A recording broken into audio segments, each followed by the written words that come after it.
যারা তাদের নফসকে পুত পবিত্র করেছে তারা সফল হয়ে গেছে। নফস পুত পবিত্র করার জন্য নামাজ দরকার আছে না নাই? আল্লাহ পাক বলেন কদ আফলাহাল মুমিনুন আল্লাযীনা হুম ফি সালাতিহিম খাশিউন ওয়াল্লাযীনা হুম আনিল লাগবি মুরিদুন ওয়াল্লাযীনা হুম লিয-যাকাতি ফাইলুন।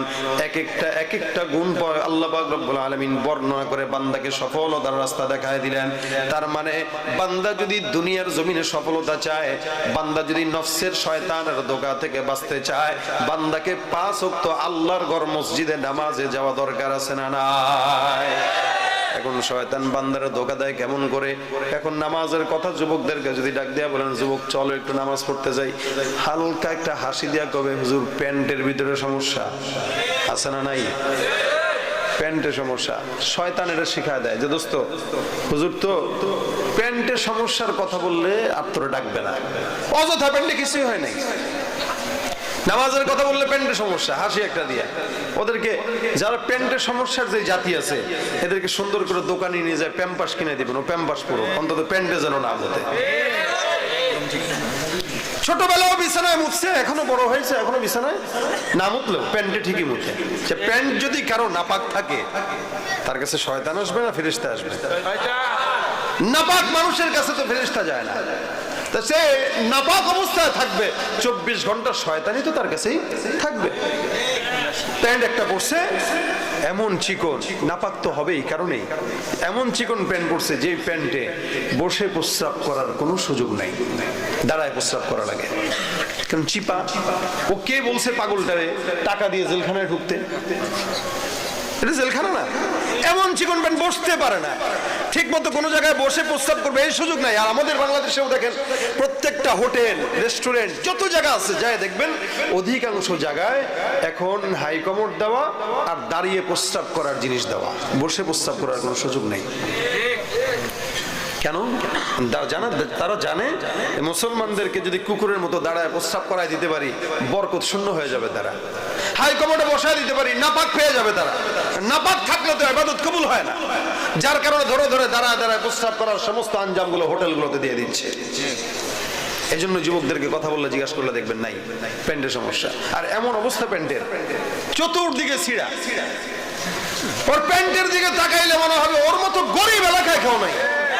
এই জন্য সামনে রমজান আসতেছে, ভাই টাকা জমাবেন, টাকা জমায় ওর দরজার সামনে যাকাতের টাকাগুলো দিয়ে আসবেন, যে ভাই তোরে যাকাতের টাকা দিলাম তুই কাপড় কিনিস। যদি আমি মিয়া টাকার অভাব আছে, আমি বড় লোক, আমি মেম্বারের ছেলে, মেম্বারের ছেলে হলে কি প্যান্ট তো দেখা যায় ছিঁড়া, তা কাপড় যার ছিঁড়া তা তো ফকির নি, ঠিক না? টাকা থাকলেও যার কাপড় ছিঁড়া সে কি? যারা বলেন কি? যদি কোন চেয়ারম্যানের মেয়েরও দেখেন এরকম, মোটামুটি আপনার বিবিরে দিয়া বলবেন যাকাতের টাকাটা চেয়ারম্যানের মেয়ের কাছে দিয়ে আসো যাও, তখন বুঝবে। কারণ তার টাকা আছে কিন্তু পড়তে পারে না, তার মানে আল্লাহ পাকের নিজাম দেখছেন। ওলামা একরামরা 10,000 টাকা 8,000 টাকা বেতন পাইলেও আগা থেকে গোড়া পর্যন্ত সব কাপড়ে ভরা, কিন্তু এরা টাকা কোটি কোটি টাকা কামায়, কিন্তু আল্লাহ বলে আমি তোদেরকে গরু ছাগলের মতো ন্যাংটা রাখবো, উলঙ্গ রাখবো। যার কারণে টাকা থাকা সত্ত্বেও উলঙ্গ। রাসূল বলেন শেষ জামানায় পোশাক পরবে কিন্তু থাকবে উলঙ্গ। কার হাদিস? রাসূলের হাদিস। শেষ জামানায় পোশাক পরবে থাকবে উলঙ্গ। এজন্য এমন জিন্সের প্যান্ট এমন পোশাক পরে, যার কারণেই তো আন্দোলন করে আর বলে আমরা শাড়ি পরবো কিন্তু ব্লাউজ পরতে পারবো না। 12 হাতের শাড়ি কিনতে পারছে কিন্তু 2.5 গজ 1.5 গজের একটা ব্লাউজের কাপড় কিনার তার টাকা নাই, যার কারণে আন্দোলন করতেছে। ওই ব্লাউজের টাকা লাগলে আমরা দেই তোদেরকে, তারপরও ব্লাউজ পর। এরপরও আমাদের দেশের মা বোনদেরকে নোংরামির জন্য রাস্তায় বের করো না। মনে রাখবেন যারা এদেরকে বের করে তারা খারাপ। যেই দেশের শিয়ালরা সব সময় মুরগির স্বাধীনতা চায়, কারণ জানে মুরগি খোলামেলা তো শিয়ালের খাইতে সুবিধা, মাছ খোলামেলা তো বিড়ালের খাইতে সুবিধা। ঠিক এদেশের লুচ্চা বদমাশগুলো চায় নারীদের স্বাধীনতা, কেন? নারী খোলামেলা তো লুচ্চা বদমাশদের ধর্ষণ করতে সুবিধা, ঠিক কিনা?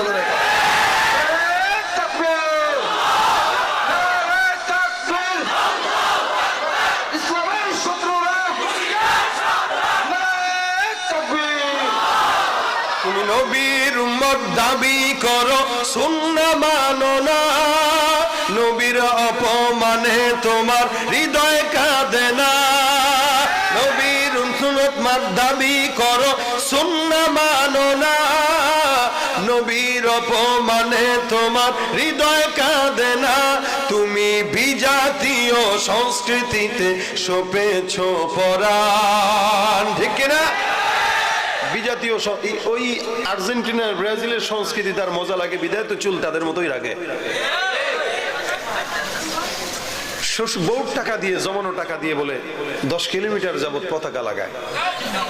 নাউজুবিল্লাহ তো বলতেছেন আপনারা, কিন্তু আপনারাই তো করেন এগুলা, আপনারাই তো এগুলা করেন, আমরাই তো করি এগুলা, আমাদের ভাইরাই তো এগুলা করে। মারামারি লাগে, খেলে কোন জায়গায়, লাগে কোন জায়গায় দেখছেন? আল্লাহ রাসূল বলেন আল মুসলিম আখুল মুসলিম, প্রত্যেকটা মুসলমান কি ভাই। আর এরা ইহুদিদের জন্য ভাইয়ের সঙ্গে মারামারি লাগতেছে, ইহুদিদের জন্য, খ্রিস্টানের জন্য, খ্রিস্টানের সঙ্গে ভাইয়ের সঙ্গে মারামারি লাগছে। আর আবার ধোকা দেয় কেমন জানেন? মিয়া খালি খেলার খারাপটাই দেখলেন, গোলটা দেওয়ার পরে যে সেজদা দিল এটা দেখলেন না। ওই যে বললাম নেক্সট সূরাতে শয়তানের ধোকা, গোলটা দেওয়ার পর সেজদা দিছে, ফরজ তো রক্ষে সেজদা দিছে। এই সেজদার কি আল্লাহর কাছে চারানার দাম আছে? আল্লাহর কি এত ঠেকা পড়ছে সেজদার? দুনিয়াতে মানুষের অভাব পড়ছে যে তুই জুয়া খেলবি আর সেজদা দিবি, আমি আল্লাহ তোর সেজদা গ্রহণ করব?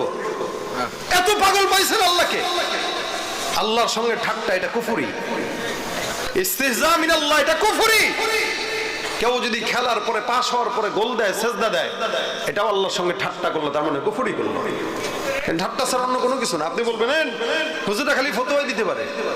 কি সুন্দর ডাক্তার জাকির নায়েক সাহেব আসছেন, লেকচার দিছে, কত মুসলমান হয়েছে, আপনি পারলে হন। হ্যাঁ, ওই সমস্ত ময়দানে যারা মুসলমান হবে ওরা ওই টাইপের মুসলমানই হবে যেগুলা হাফ প্যান্ট পরে খেলবে আর দেখবে।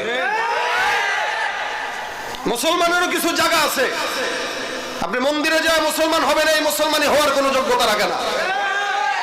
আপনি সিনেমা হলে যাওয়া মুসলমান হবেন, ওই মুসলমানের কোনো দাম নাই। মুসলমানি হওয়ার কিছু জায়গা আছে, ইসলামের কিছু জায়গা আছে, নির্দিষ্ট কিছু ইস্তেলাস।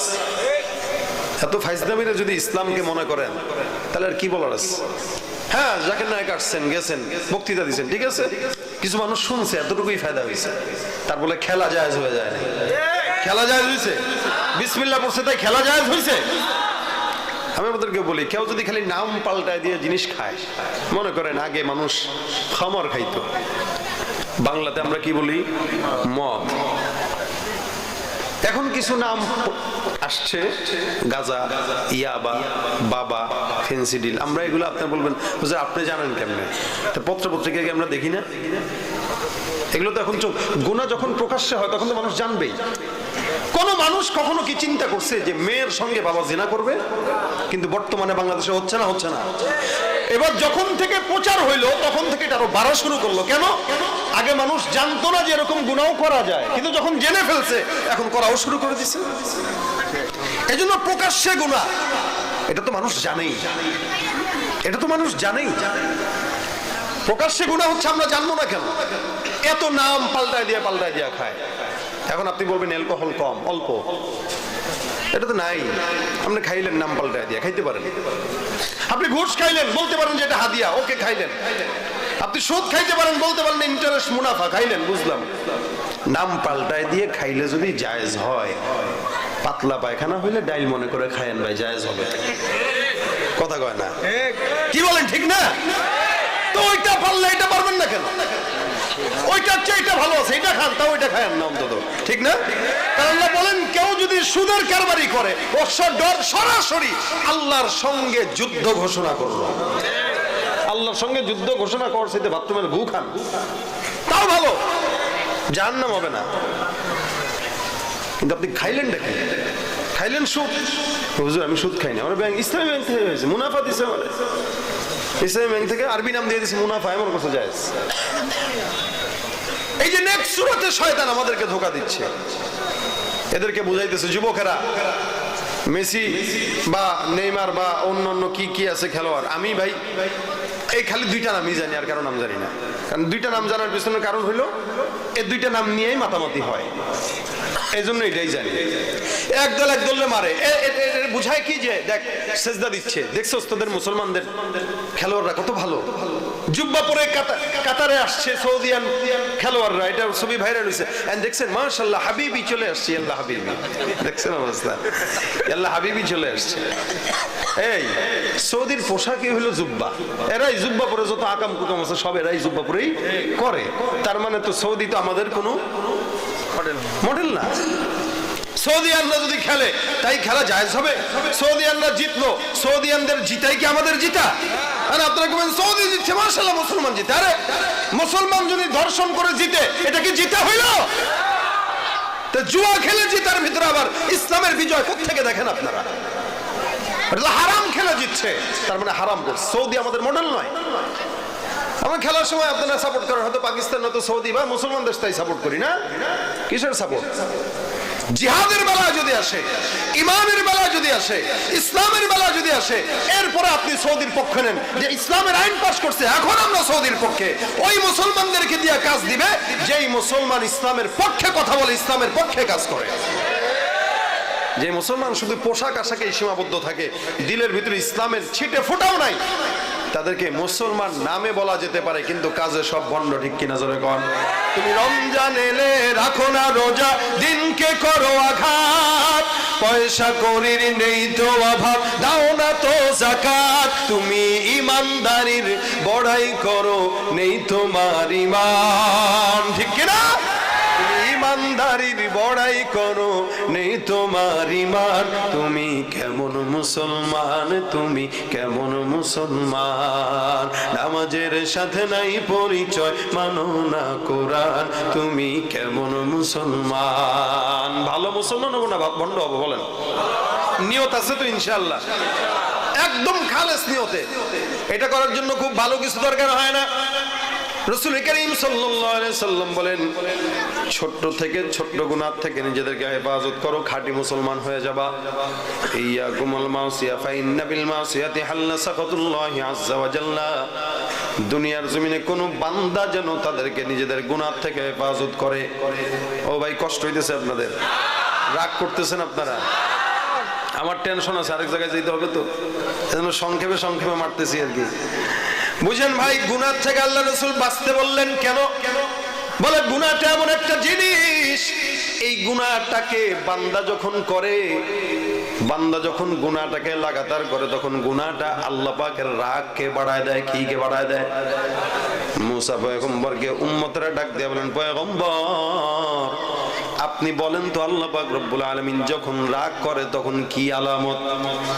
আল্লাহর নবী মুসা পয়গম্বর বলে মালিকের রাগ হওয়ার আলামত হলো যখন যেটা দেওয়া দরকার বান্দার জন্য সেটা দেয় না যখন আল্লাহ পাক রব্বুল আলামিন বান্দার উপকারের জন্য যে জিনিসটা এই সময় দেওয়া দরকার যার কারণে দেখবেন আমাদের দেশে গরমের দিন বৃষ্টি হয় না কৃষকরা আলুর ফসল করে মুন্সিগঞ্জে আছে না নাই কিন্তু বৃষ্টি হয় না যার কারণে ক্ষেত আলুও নাই বৃষ্টি হয় না যার কারণে ফসলও নাই অর্থাৎ যখন বৃষ্টি হওয়ার তখন বৃষ্টি হয় না যখন মেঘ হওয়ার তখন মেঘ হয় না যখন শীত আসার তখন শীত আসে না অর্থাৎ যেটা যখন দেওয়া দরকার তখন সেটা দেয় না যেটা দরকার নেই সেটা দেওয়াই হলো আল্লাহ পাকের রাগের বড় আলামত ঠিক কিনা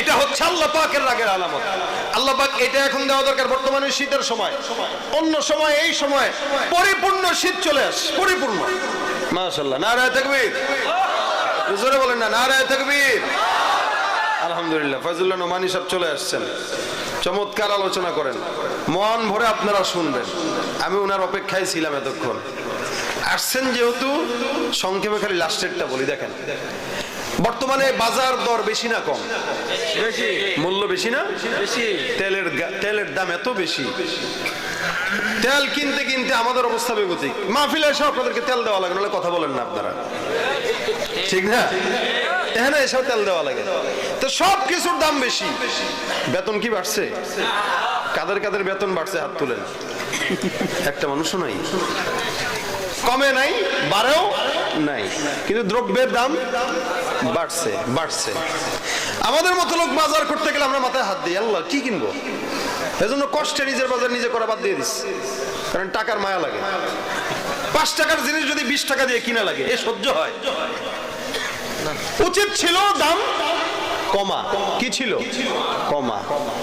হয়েছে কি? বেতন দরকার ছিল বাড়া, বাড়ে নাই। তার মানে যেটা দেওয়া দরকার ওইটা দেয় নাই। এখন বলেন আল্লাহ কি খুশি না বেজার?